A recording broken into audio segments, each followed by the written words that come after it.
Before I divulge too much info, this is just what special vehicle I am sat in, let me give you a bit of history and context as to where Land Rover all began and why this car is so special. So going all the way back, 1947, a guy called Maurice Wilkes began the early design and development work on what is now known as the Land Rover. 1976 is when the 1 millionth Land Rover rolled off the production line. Needless to say, in that time and by sheer quantities of utilitarian cars, it became an icon of the British manufacturing industry, but also an incredibly important cult car amongst the owners. So much so that these cars began making their way into films. Recently, the Land Rover made its way into the latest James Bond film, Spectre. And that is exactly what I am sat in right now. I am sat in an exact replica of the James Bond Spectre Land Rover. Behold its sheer mass.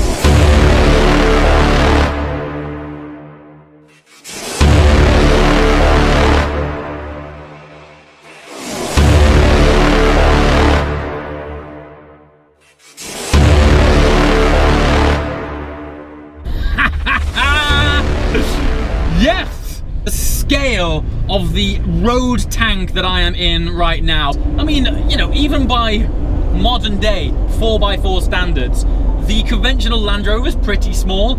I don't know what they've done to make this so insane. So when I refer to they, this has been built by a company called Rich Brittle. You can find out all about these cars if you go to brittle.co.uk. These are the guys that made this build. 90% of the work has been done in-house, but they've gone to some of the pros to do the important stuff. Engine upgrades, 195 brake horsepower. Brakes are from Bowler. Bowler are the guys who did the Bowler Wildcat, which was essentially a sort of Dakar-based Range Rover for the road, which is insane. And Bowler are also the guys that made the engine tweaks, giving this behemoth 195 brake, bags of torque, and very unique to this car is a fully automatic gearbox, which makes driving something which is conventionally agricultural in ethos very easy, very beautiful daily driver. Now, for those of you who don't watch my channel that often, I do also have a Range Rover. It is the 2014 V8 diesel. Beautiful car, and by conventional road standards, fairly large. This thing would eat it. I think you could use this as a pickup truck to recover the Range Rover and put it in the back. You could stick it in the rear of this thing if it wasn't for the fact you had its tractor-sized spare tire in the flatbed. They must have had to have built this in a shipyard. It has so much road presence, I think you could play chicken with a freight train and you wouldn't have to move. It looks like Batman did the Dakar and this is his support car. If you were in a supercar right now, you just go squash that little bug. Now who's winning? Just take your 0 to 60. Shove it, son. Here we are. Dynamically not fabulous, but good lord, does it make up for it in presence and drama and attitude. What's funny is the cab size is, of course, conventional Land Rover. So, you know, fairly compact, still practical. But the exterior, the flared arches, its ride height, the flatbed, everything has just added up to this thing being on agricultural grade fertilizer. It's just popped out of every crevice. On top of that, of course, this is the James Bond Spectre edition car. Now what that means, it has been styled to the nth degree to look as close as possible to the very car that features in Spectre. So that means incredible external cage where you can mount accessories to, strap down luggage, supplies, all fixed on this. Ride height, huge. Suspension travel, massive. I think you could run over another Land Rover with this and I think it would just ping it out. But I think the best thing about it is, and what I come back to a lot, is before you've even driven it, before you've even stepped in this thing, which, take it from me, is a sense of occasion in every word, is that it makes you smile just looking at it. It even has rope. It has film prop rope on the very front of it, which for me gives it this hybrid feel between, yes, James Bond Spectre, but also it's a little bit Indiana Jones Tomb Raider vibe.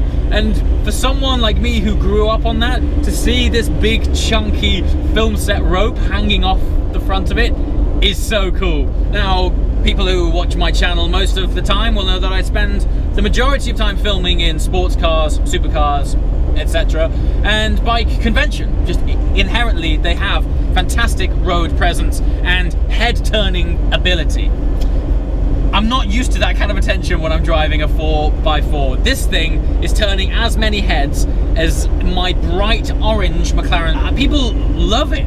They see it and then they double take and they're like, is that thing actually impacting my retinas as much as I think it is? Because it's in this satin black paint.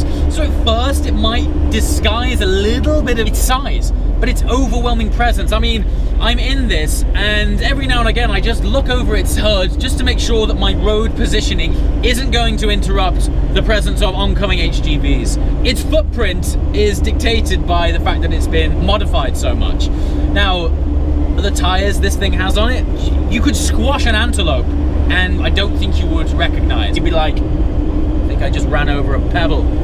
The interior on this, well, it certainly isn't standard. Again, as much as the exterior has been customized and flared out, the interior is as crazy and as on par with the exterior. We've got iridescent green accents, neon green stitching. The backs of these seats are all plated in matching green accents that just so happen to match the coilovers on the suspension. Most important on this car, because as you approach it, you can see a lot of that because the ride height is so high. And so as a full eventful package, I mean, this thing just scores a 10. Now, you're probably wondering to yourself, how much does this cost? Well, this particular car is coming in at £125,000, sir. Don't get me wrong, no small change. So what are you getting for that? Well, number one, I mean, you are top trumps when you say you are driving James Bond's Land Rover. I mean, how cool is that? So you're certainly buying bragging rights, and what comes with that price tag is exclusivity, because, you know, this is a totally custom built car. Other than the actual film version, I don't think many more of these exist. So rarity, exclusivity. Some people are just die-hard Land Rover fans. There are purists out there which like to have them as they were from factory, and that's cool. But there's people out there as well who like to make them the best they can be. And arguably, this has taken that platform, turned it up to 11, and it comes with a permanent smile on your face. And that, for me, is what I keep coming back around to with cars. It doesn't matter if it's a fast supercar, it doesn't matter if it's this incredible road tank. If it puts a smile on your face, that is ultimately up to you how much it's worth. And, you know, people, by and large, they enjoy cars and they like seeing the out of the norm. And that's what this is. This is a sense of occasion, it's out of the norm, and people love it. And that's what I love about this car. It is a big, friendly giant. It's fantastic. Anyway, guys, as always, thanks for watching. I'll see you next time. Ciao.